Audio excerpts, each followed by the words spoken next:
হাসনাত আব্দুল্লাহ কি বললেন? বললেন যে জনতা পাশে যদি থাকতো তাহলে ওই দিল্লিতে শেখ হাসিনাকে থাকতে হতো না, লন্ডনে তারেক রহমানকে থাকতে হতো না। আপনি দেখেন চট করে আজকে ধানের শীষে আপনি শাপলা পাচ্ছেন না, আপনি ফাইট করেন, আপনি এখানে ধানের শীষ নিয়ে আসলেন কেন? দাঁড়িপাল্লা আনতে পারতেন তো, দাঁড়িপাল্লা তো হাইকোর্টে ঝুলানো আছে, আপনি সেটা তো বললেন না। সব কিছু টার্গেট করতেছেন কেন বিএনপিকে? এটা উচিত না। এখানে জামাত বিএনপি তারা যে আন্দোলন সংগ্রাম করছে গত 15 বছরে, সমস্ত ক্ষেত্রটা তো তারা প্রস্তুত করে দিছে। আপনি লাস্টলি আপনি ফাইট করছেন, আপনি তো ফাইট করবেন। আমার তো এখন যুদ্ধে যাওয়ার বয়স না, বয়স হচ্ছে আপনার। আমি যে কাজটা করছি আমি রাইটলি আমি মানে সেটা করে গেছি।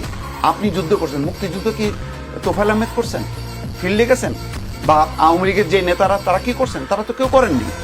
তরুণ বয়সের তারাই মুক্তিযুদ্ধ করে, তো সেই কাজটাই আমাদের জুলাইয়ের যোদ্ধারা করছে, সেজন্য তো স্যালিউট।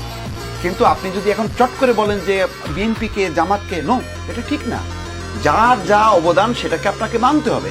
এখন মনে হচ্ছে যে ওই যে আপনি নিশ্চিত হয়ে গেছেন, ওই যে জরিপগুলি তো আরো মনে হয় বিপদে ফেলাই দিচ্ছে যে বিএনপি তো ক্ষমতায় যাবেই।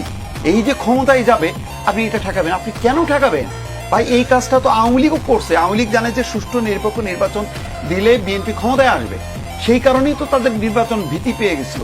এখন কেন অন্যদের নির্বাচনে ভীতি পাচ্ছে? এটা তো অনিবার্য।